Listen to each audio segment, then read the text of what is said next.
technology ranging from smart technology, wearable devices, remote monitoring, and artificial intelligence, especially generative AI, has completely transformed the way healthcare is going to be delivered.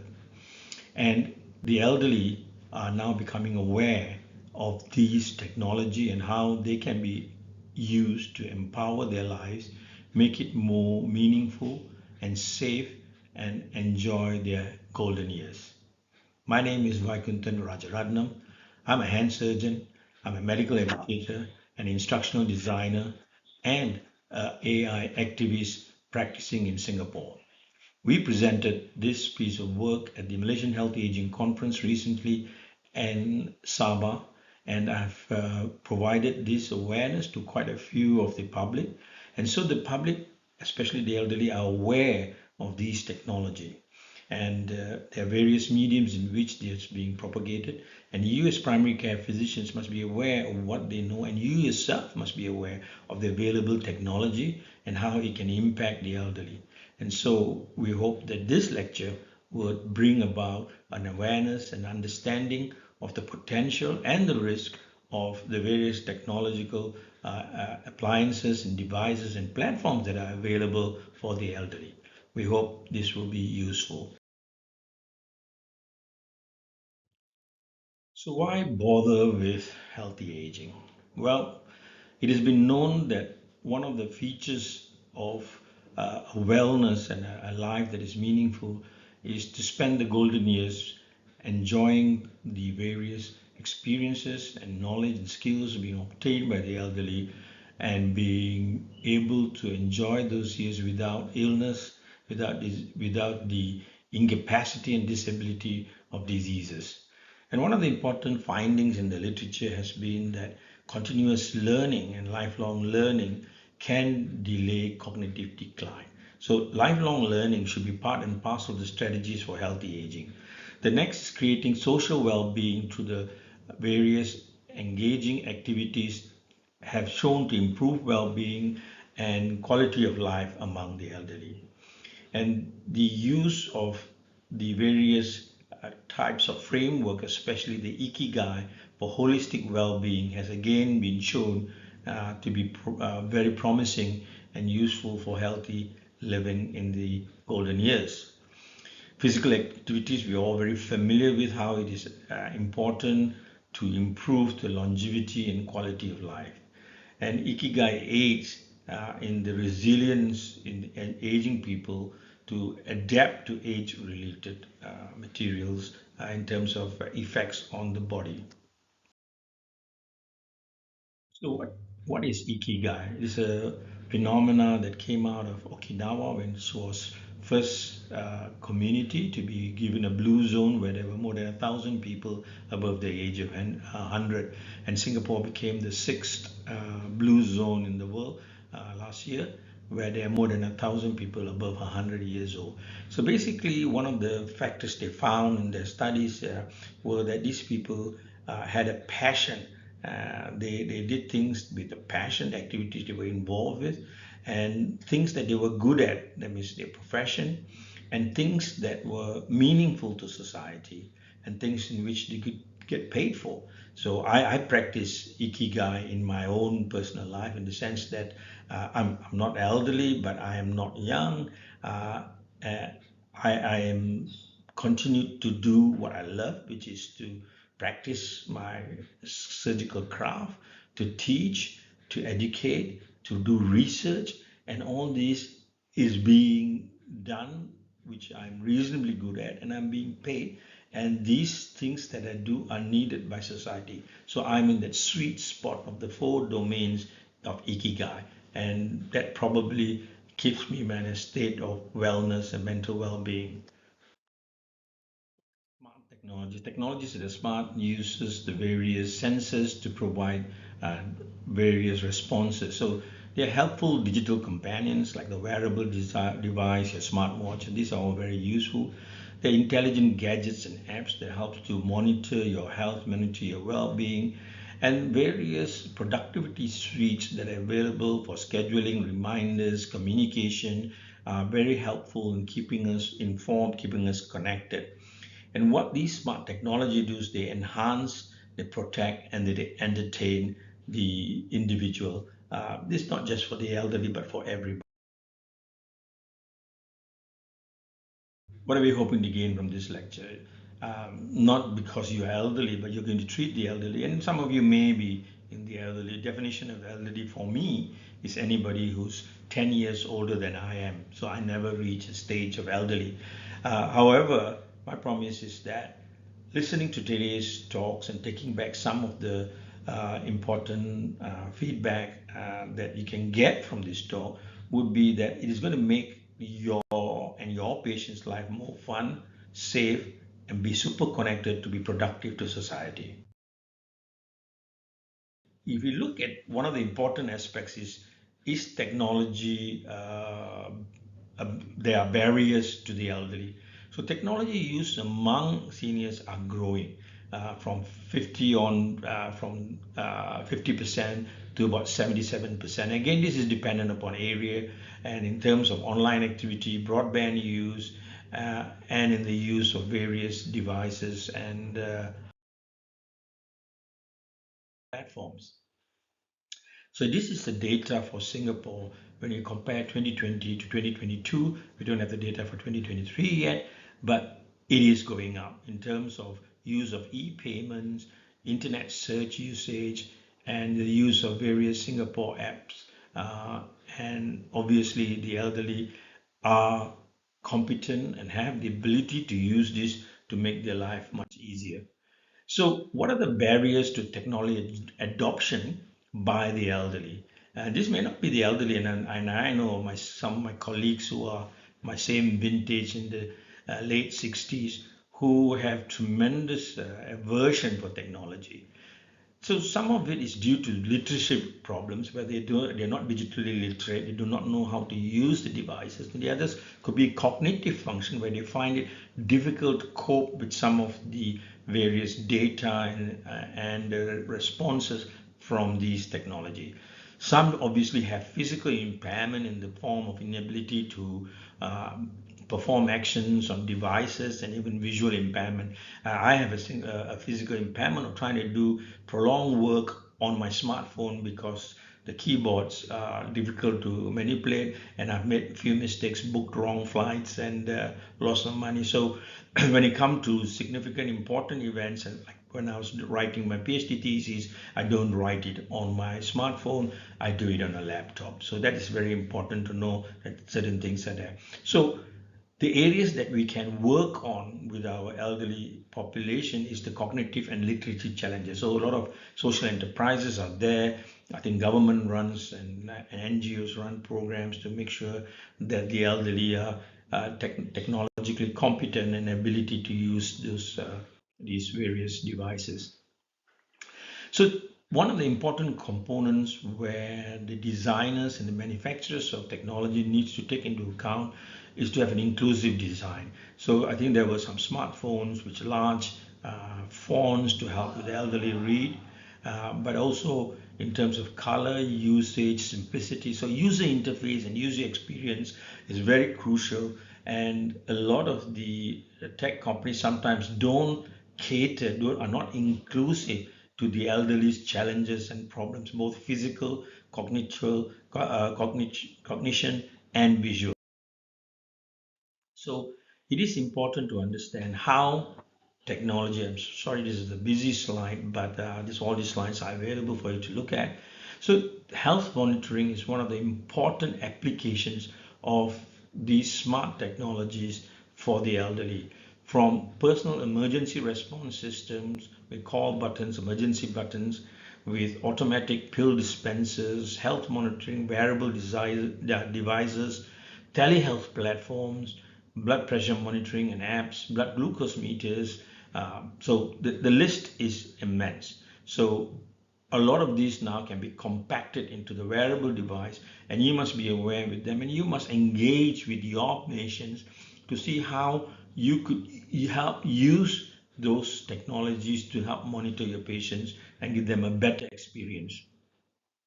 So most of the device from iPhone to Samsung, I use a Samsung, the wearable device is very useful because it allows for the monitoring of basic functions like the heart rate, even the ECG. And in this note, I must tell you a small anecdote. One of my colleagues' wife, who's also a surgeon, was expecting their first child and she was busy working. And suddenly her wearable device gave her an alert, and the alert was her heart rate was irregular. And then she went to get it checked and was found to have cardiac arrhythmias, and she had to have emergency treatment to protect the fetus from cardiac arrhythmia. So these are known, and in the literature is full of the usefulness and the use and the utility of wearable device for healthcare monitoring. In Singapore, there is also remote home monitoring. So home monitoring is where we use various technological devices to manage those who live alone or who are disabled living alone. And there are lots of application and platforms out there. And I think it's worth the while that healthcare professionals are aware of this and maybe even source some of them out for your patients. I have said this before, and I wish there could be a healthcare group be prepared to try and work with these companies and bring about a total solution for the elderly. So things like Internet of Things, Alexa, Google Home, the use of AI and generative AI, motion sensors, cameras, panic buttons, all can be incorporated into one solution so that the elderly who live alone can be living safely and without dangers of getting various medical complications and without any access to care. This is one of the platforms that's very, very useful. This is available, though it's an overseas, but it's available in Malaysia. And I think if you're interested, you should look deeply into this and provide some form of solution for your patients, guide them towards this, and you can work with the supplier so that you have the data to help with the monitoring of your patient to see whether you can improve the care that you deliver.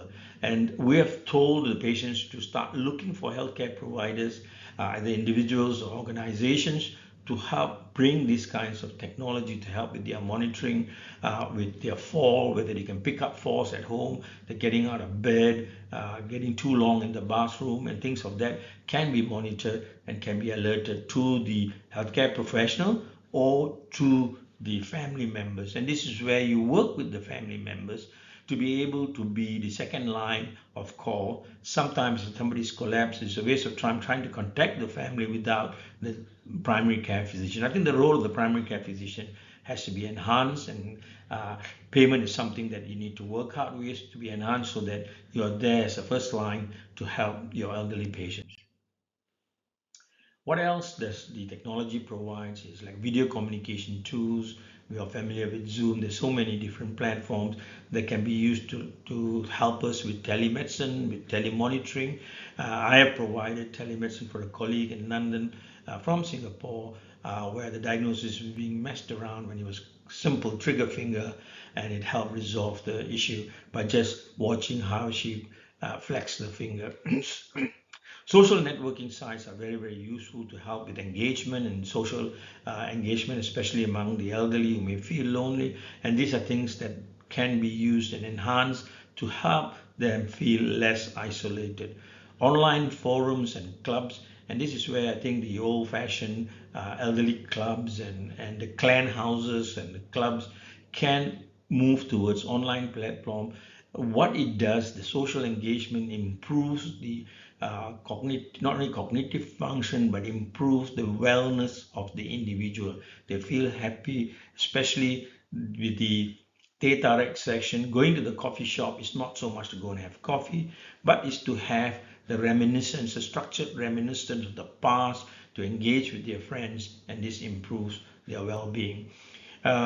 This is another virtual community centers, and there are something like Televeda is available, but this is an opportunity for local groups to set up virtual community centers to help elderly people get engaged with each other, and all of this is going to improve their well-being. There are various gaming and interactive platform. One is Wii. Wii very interesting. You can allow to get them to prescribe that for them to be able to get some physical activity, even sitting down playing table tennis or some form of physical activity for 15 to 20 minutes. Warn them it is addictive and they may become very healthy because of that. The other thing is maintaining cognitive function, education platform. I think there are a lot of institutions now trying to provide some form of learning, and I think it's very important. I myself, as a lifelong learner, I just finished the PhD, and now I'm planning to do another PhD because there's a strong family history of cognitive decline in the elderly with my parents, and as such, I think the only way to ensure cognitive decline doesn't occur is by learning new things, not on things that you already know. There's enough evidence in cognitive neuroscience. By learning new things, you form new synapses, and those new synapses will ensure that you don't decline. So there's a diverse various platforms, and I'm an adjunct professor at the Asia Pacific University, and we are now design certain modules for elderly. We call the AI Gold module. We'll explain that a little bit later, to help them to learn various techniques to remain young, engaged, and prevent cognitive decline. And this is something that you can help your patients look for. We're all familiar with generative AI. Generative AI made a tremendous difference in a lot of domains. I personally have been involved in the last 1 year in training both healthcare professionals and higher education lecturers and faculty and students on how to use generative AI in their life, in their practice, in teaching, and in research. In fact, this Sunday this Saturday I'm conducting a workshop on how to use AI in research. So there are various platforms. Everybody knows about ChatGPT. The ChatGPT 4 is a more reliable. For our general use, 3.5 is fine. Copilot is free if you have a subscription to Microsoft 365. Copilot uses ChatGPT 4, but the quality of the responses is not as high as ChatGPT 4, and the latest is Google's Bard has now improved itself very significantly, and I use Google Bard. At the moment it's free, but so this is another platform that I use. It's called Night Cafe.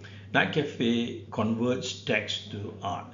Art is a subject that I failed in school. It's the only subject I failed when I was in those days, lower certificate of education, LCE.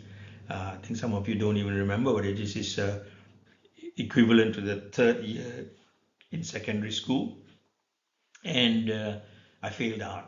I don't know how you can fail art, and now as a hand surgeon, I can sculpt to create an absent thumb, the using of bone and microsurgical skin transfer to drape and produce a sculpture. So anyway, this creates art, and I must tell you that it's fantastic. It's worth to try, and especially for the elderly patient, they can become very creative.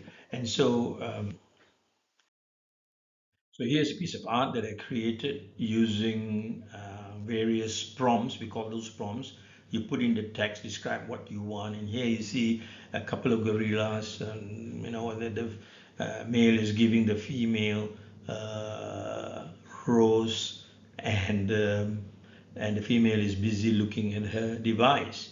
I leave it to describe how do you know which is a male and a female. So yes, and here I wanted to share with you this video, which is quite interesting, and how AI can help. I find that there is a difficulty in managing my work life balance.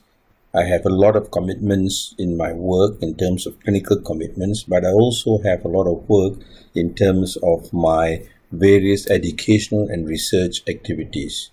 What would your suggestion be? I understand that managing work-life balance can be challenging, especially when juggling multiple responsibilities. Here are a few suggestions that might help. Prioritize your tasks. Identify what tasks are most important and need to be done first. This can help you focus on what. So you can see here, this is a voice activated and a voice response using Copilot, which is Microsoft Bing Search AI. where I just spoke to it and gave it some problems and it gave solutions. So we're doing some research in APU now using AI for mental health, and we are currently in the process of analyzing our data. So AI is there to help with your elderly patients to talk to, and this is slowly getting better and better. And so these are things that can be used to improve the quality I find of your patients. The next is trying to improve cognitive function plus also dexterity. Is brain training games, and there are multiples out there. You need to do research, and it's very important that they do play a significant role in helping the well-being of your patients. These range from enhanced memory function to improve problem-solving skills, and especially if you incorporate it, we can improve psychomotor skills, including dexterity, especially in patients who have musculoskeletal problems or even post-stroke spasticity. Increased focus and attention has been seen, and it helps in the neuroplasticity stimulation. And so these are very important aspects that you can look at, and you may need to then get your team involved, speak to occupational therapies and physiotherapists, and see how technology can be used to enhance the patient's rehabilitation if they have a problem in musculoskeletal to or cognitive function to improve their function and stay healthy and well. What about virtual reality experience? So I bought the Oculus to play with it. It's really, really useful. We're doing a couple of research using VR and AR, which is virtual reality and augmented reality in surgical training. So we're creating objects for surgeons to train because they don't have the opportunity to practice on real life patients for a various host of reasons, from safety to time constraints and the lot. So for the elderly, here's where they can do virtual travels and tours. There's some amazing virtual sites. You can use Google where they get them. This is not very, very expensive. They're about $300 US. Once you buy it, it's better than a computer. You're really immersive and you can get addicted. When I first used it, it is so realistic that I was harassed by a couple of kids and I really felt quite anxious. But anyway, that aside, but you can visit museums around the world, and this can enhance their life. Also for cultural experience, and I've seen some art installations that I've seen, you can experience how a fisherman fishes, how does the sailor works. And so these are very, very useful to keep the elderly engaged in virtual reality, and it can also be for therapeutic use to help with meditative practice. I've used the Oculus to do meditation. It's really amazing. It's fantastic, and it really helps both with the audio and the visual stimulation. You block out the real world and you get into a deep state of meditation quite quickly. Physical rehabilitation, this has been used to help with robotics, with augmented robotic rehabilitation to help patients with, and we have used some of this for spasticity post-surgical. The other thing is to do cognitive exercise, games, and application, especially with the virtual reality. It's really quite fun. I've played table tennis. I even done a disco dance with it, and it was quite really, really enjoyable and tiring. So what about physical activity and well-being? So the activity monitoring, I'm sure all of us are familiar with the 10,000 steps. I thought it was a gimmick, but then I became quite addicted to it because it gave me the motivation, the conditioning, the bell that kept me going in the Pavlov conditioning process to do the exercise. So every time you get 10,000, the bell comes on. It tells you congratulations and you feel good. Also, it gives me health insight. So I did realize my blood pressure was going up based on my smart, and then I verified it with the proper device, and actually when I calibrated, it was pretty good. So the trends were good, and I had to increase my antihypertensive medication. Also great at motivation and setting goals. So I use a lot of apps to help with my productivity, where I put do not disturb, and this helps increase my productivity. And this is helpful for the elderly to help them with their well-being, both physical and mental. The other thing about nutrition, so some of them are diabetic, or they need a low-fat diet, and apps and various the camera system in the phone can help them to track and to evaluate the various nutrient contents. So there are various apps. I think there's some in Malaysia where you can take a picture of your breakfast, or two thosai, ghee thosai with your mutton curry, and it can give you a pretty good estimation of the calorie and carbohydrate content, and also can help with meal planning. And the other thing is you can do your shopping online, and this is going to be, I mean, I use it personally because I just find going to the shops a waste of time. So there's a lot of things that the apps can do, especially you can speak to the app, like you can use Google to help with your cooking, while you're cooking, looking for recipes and things of that sort. So all this is well and good. We know the technology, we know the various availabilities of devices and platforms to help the elderly. But the most important is implementing strategies. And I think this is where you as the primary care physician can help. You can help do a personalized training session, both for the physical well-being, the mental well-being, their health. So the personalized medicine, I think, is extremely important, and this is something that primary care physician needs to do. Again, I know some of you just can't do it, you don't have the time, but this is where something you got to make what's going to be the unique selling point for your practice as compared to the guy next door. So personalized medicine, based on all the stuff that we just talked about, and helping to integrate all the technology and getting that data for you to help your patient. So you need to provide them with the support. And here is where, yeah, you may not be technologically competent, but you can get others to help. And help them on their learning. So not only in a lifelong learning for them, you may recommend. So you have to keep yourself abreast of what's out there, various programs. And I've been working very much with higher education institutions to start create micro learning modules and provide them with badges and certificates. In my hospital, we have the mini medical school where we teach patients over a 6 weeks period. They come on a Saturday afternoon, basics of health and wellness, and at the end of which they have a graduation ceremony that they've had up. So they then become near peer educators for their fellow friends in the community. So that's another something that you can look at. So when they're engaged, so they're passionate about it, the elderly, it keeps them cognitively well and socially engaged. See, the intergenerational workshop, this is again fantastic, and we have done that a couple of times. We have young and the elderly coming together, and you'll be surprised that not only young teach the elderly, there's a lot of times the elderly teach the young. I think that's a great movie about that. So it's something to think about, and how you could play your part in this. And the other thing is, if you find something that's interesting, that's readable, that is good for your patients, or you find something that's very technical, like a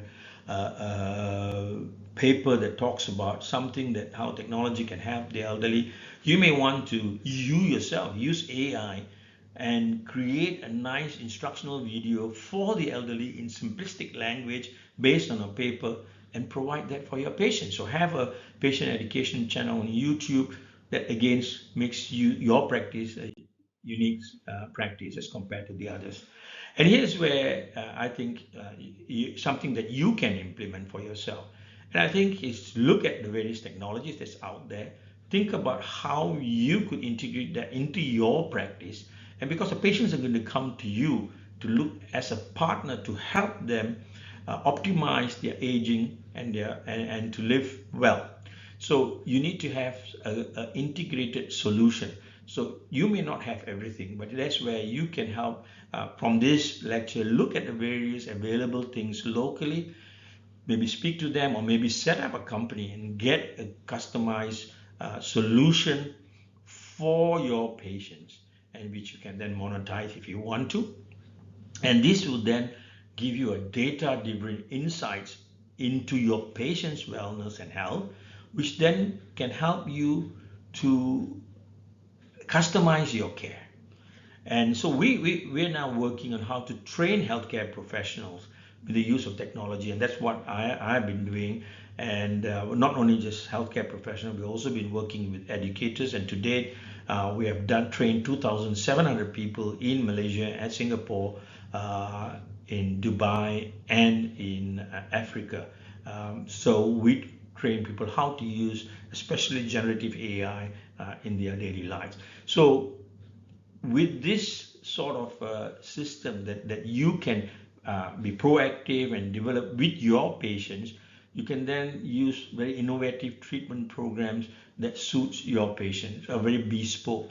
And this is where promotive health comes in. So instead of the patient using very much the old model of curative medicine, when they come only when they're sick, they come on a regular basis. And this is something that you can work out with them on a subscription service where they come in regularly for promotive health. So this is a program that we have developed in with Asia Pacific University. I call it AI Go. So I put together an education program as a one-day workshop for elderly. So the goal stands for gerontological optimization through learning and digital assistant for the elderly. So the Orang Mas, this is what is there, and if you're interested, I can share with you the program and the module. And if you want to organize a one-day program, you can contact Dr. Wong, who's the Malaysian Healthy Aging Society, and they can run the workshop for you. And here are the references. I hope this talk has been useful for you, and I'm really hoping that you will take this up and do contact me if you need more information. Thank you and have a good day.